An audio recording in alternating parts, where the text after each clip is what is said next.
اور وہ لوگ کہ جو اپنے معاہدوں کو پورا کرنے والے ہوں جبکہ وہ عہد کر لیں.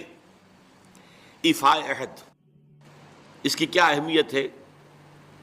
ایک حدیث، حضور کے جو خادم خاص تھے حضرت انس ابن مالک رضی اللہ تعالی عنہ، تقریباً 9 برس تک مدنی زندگی جو ہے اس میں وہ حضور کے ذاتی خادم کی حیثیت سے رہے، اور ان کا کہنا یہ ہے کہ قلما خطبنا رسول اللہ صلی اللہ علیہ وسلم الا قال لا ایمان لمن لا امانۃ له ولا دین لمن لا عہد له. کہتے ہیں شاذ ہی کبھی ایسا ہوا ہوگا کہ حضور نے ہمیں خطبہ ارشاد فرمایا ہو کسی بھی موقع پر، اور اس میں یہ الفاظ مبارکہ آپ نے نہ فرمائے ہو کہ اس شخص کا کوئی ایمان نہیں جس میں امانت داری کا وصف نہیں، اور اس شخص کا کوئی دین نہیں جس میں ایفاء عہد نہیں. کیوں؟ دین بھی نام ہے اللہ سے اپنے ایک عہد کو پورا کرنے کا. نماز کی ہر رکعت میں ہم کیا کہتے ہیں؟ ایاک نعبد و ایاک نستعین. پروردگار ہم صرف تیری ہی بندگی اور پرستش کرتے ہیں، اور صرف تیری ہی بندگی اور پرستش کرتے رہیں گے، اور اے پروردگار ہم صرف تجھ ہی سے مدد کے خواہاں ہیں اور تجھ ہی سے مدد چاہتے رہیں گے. یہ عہد ہے، بہت بڑا عہد ہے، بہت بڑا عہد ہے. اس عہد کو پورا کرنا ہی دین ہے. اللہ کی بندگی، اللہ کے احکام کی اطاعت، اللہ نے جن چیزوں کو حرام کیا ان سے اجتناب کرتے رہنا، اللہ کے فرائض کی ادائیگی، اللہ کے لیے تن من دھن لگا دینا. ایاک نعبد و ایاک نستعین. اب ظاہر بات ہے کہ جو شخص انسانوں کے ساتھ چھوٹے چھوٹے کیے ہوئے عہد پورے نہیں کرتا، وہ اتنا بڑا عہد اللہ کے ساتھ کیسے نبھا دے گا؟ جو 2 پیسے کے اندر امانت کا ثبوت نہیں دے سکتا، اس میں بھی خیانت کر گزرتا ہے، وہ 2 کروڑ میں کیسے امین ثابت ہوگا؟ لہذا لا دین لمن لا عہد لہ، لا ایمان لمن لا امانۃ لہ ولا دین لمن لا عہد لہ. جس شخص میں امانت داری کا وصف نہیں ہے اس کا کوئی ایمان نہیں، اور جس کے اندر ایفاء عہد کا مادہ نہیں ہے اس کا کوئی دین نہیں. اب خاص طور پر اس نیکی کی بحث میں جس ربط اور ترتیب کے ساتھ یہ بات آ رہی ہے اس کو سمجھیے. در حقیقت یہ معاملات جو ہیں انسان کے، بین الانسانی معاملات، یہ در حقیقت اس کا تذکرہ ہے. اس لیے کہ اب تک جو معاملے آئے، ایک خدمت خلق اور انسانی ہمدردی کا جذبہ، پھر نماز کا قیام، زکوٰۃ کی ادائیگی. اب جو یہاں آ رہا ہے یہ معاملات ہیں بین الانسانی معاملات. معاملہ کہتے ہیں جو 2 افراد کے مابین کوئی بات ہو رہی ہو. عمل سے معاملہ، جوہد سے مجاہدہ، قتل سے مقاتلہ. تو جب 2 فریقوں کے درمیان جوہد ہوگی، جوہد کا جوہد سے ٹکراؤ ہوگا تو وہ مجاہدہ بن جاتا ہے. جب 2 فریق ایک دوسرے کو قتل کرنے کے درپے ہیں یہ مقاتلہ ہے. معاملہ جب 2 انسان یا 2 فریق یا 2 گروہ یا 2 کمپنیاں، یہ کمپنیاں جو ہیں وہ بھی آپ کو معلوم ہے لیگل پرسنز شمار ہوتے ہیں، ان کے مابین کوئی معاملہ ہو رہا ہے، کوئی معاملہ طے کر رہے ہیں. ان معاملات کے اندر سٹریم لائننگ کرنے والی ایک شے ہے، اگر وہ ہو جائے سارے معاملات درست ہو جائیں گے.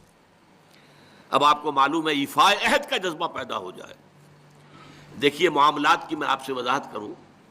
ایک شخص امپلائر ہے، ایک امپلائی ہے، ان کے درمیان ایک کانٹریکٹ ہے. یہ ریمونریشنز ملیں گی، یہ مراعات، یہ مفادات، یہ تنخواہ، یہ کام تمہیں کرنے ہیں. اب اگر ایک شخص پوری تندہی کے ساتھ وہ کام نہیں کرتا تو وہ حرام خوری کر رہا ہے، ایفاء عہد نہیں کر رہا. ایفاء عہد کا تقاضا یہ ہوگا کہ کوئی سپروائز کرنے والا ہے یا نہیں ہے، کوئی دیکھنے والا ہے یا نہیں ہے. وہ اپنے معاہدے کے اندر بندھے ہونے کی بنیاد پر کام کرے، اور حتی الامکان اپنی جو بہترین صلاحیتیں ہیں وہ.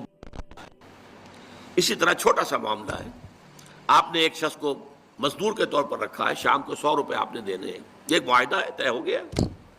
اب یہ مزدور اگر کام چور ہے کہ اگر تو کوئی دیکھنے والا ہے تو کام کر رہا ہے اور اگر کوئی دیکھ نہیں رہا تو بیٹھ گیا، تو یہ بے ایمانی کر رہا ہے، یہ وعدہ خلافی کر رہا ہے. اسے اپنے اس وقت کے اندر اپنی پوری توانائی، پوری توجہ کے ساتھ، اس لیے نہیں کہ کوئی مجھے دیکھنے والا ہے بلکہ اس لیے کہ میں تو اپنے عہد کا پابند ہوں، میں نے معاہدہ کیا. یہ میں نے سب سے چھوٹی مثالیں دے دی. اس سے اوپر آئیے، شادی کیا ہے؟ سوشل میرج، یہ سوشل کانٹریکٹ ہے۔ میرج کیا ہے؟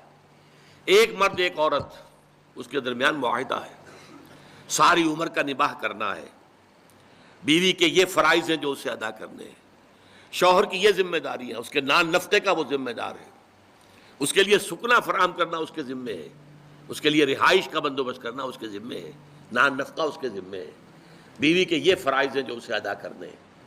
اب یہ در حقیقت ایک سوشل کانٹریکٹ ہے۔ اگر کوئی بھی اس کے اندر خیانت کا ارتکاب کر رہا ہے تو اس نے اپنے عہد کی خلاف ورزی کی۔ اسی طرح دیکھیے، بہت سے معاہدے ہوتے ہیں جو ریٹن نہیں ہوتے، طے شدہ نہیں ہوتے۔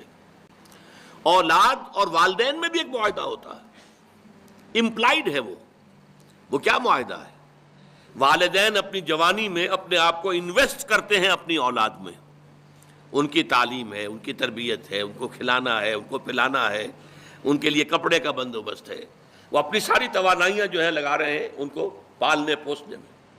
اور اس کے اندر امپلائڈ کانٹریکٹ ہے کہ جب یہ بوڑھے ہو جائیں گے اور وہ جوان ہو جائیں گے تو اب ان کو لک آفٹر کریں گے، ان کی خدمت کریں گے، ان کی سیوا کریں گے، ان کے ساتھ حسن سلوک کے ساتھ پیش آئیں گے۔ یہ کانٹریکٹ ہے، چاہے یہ لکھا ہوا نہ ہو، امپلائڈ کانٹریکٹ ہے۔ بہرحال پوری انسانی زندگی کا اگر آپ تجزیہ کریں گے تو معاہدات کے گرد گھومتی ہے۔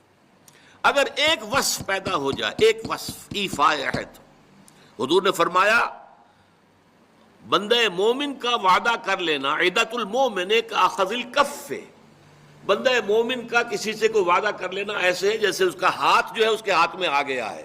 جیسے آپ نے کسی کا ہاتھ پکڑا ہوا، کہاں جائے گا آپ؟ لہذا وہ تو بند گیا، اس نے وعدہ کیا وہ بند گیا۔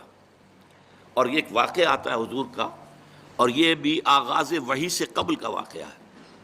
آپ کی زندگی میں امانت اور دیانت، جس کی بنا پر الصادق الامین کے خطابات آپ کو ملے تھے اپنے معاشرے سے، آپ کاروباری آدمی تھے نا، تجارت کرتے تھے۔ ایک شخص سے کوئی بات ہو رہی تھی معاملے کی، کسی سودے کی، اس نے کہا کہ ذرا آئے محمد آپ انتظار کیجئے میرا یہاں پر، میں ابھی آتا ہوں۔ وہ جا کر اپنے کاموں میں ایسا مصروف ہو گیا، بھول گیا۔ حدیث میں ثلاثہ کا لفظ آیا، 3 کے بعد یاد آیا اسے، اور عام شارحین کا یہ کہنا ہے 3 دن کے بعد۔ وہ بھولا رہا، اچانک کیا تھا، میں نے تو وعدہ کیا تھا محمد سے صلی اللہ علیہ وسلم کہ آپ یہاں میرا ذرا انتظار کیجئے، میں ابھی آتا ہوں۔ وہ اسی طریقے سے گھبرایا ہوا گیا تو حضور وہیں تشریف فرما تھے۔ 3 دن اس نے معذرت پیش کی، کہا میں بھول گیا۔ تو حضور نے فرمایا میں تو اپنے عہد کا بندھا ہوا تھا، میں نے تم سے وعدہ کیا تھا کہ میں یہاں تمہارا انتظار کروں گا، میں کر رہا ہوں۔ تو یہ ہے اصل میں، اور جیسا کہ قرآن مجید میں اسی سورہ بنی اسرائیل میں آیا ہے، ان العہد کان مسئولا، یہ عہد جو ہے اس کی تو اللہ تعالیٰ کیا مسئولیت ہے، جواب دہی ہوگی، پوچھ گچھ ہوگی۔ تو یہ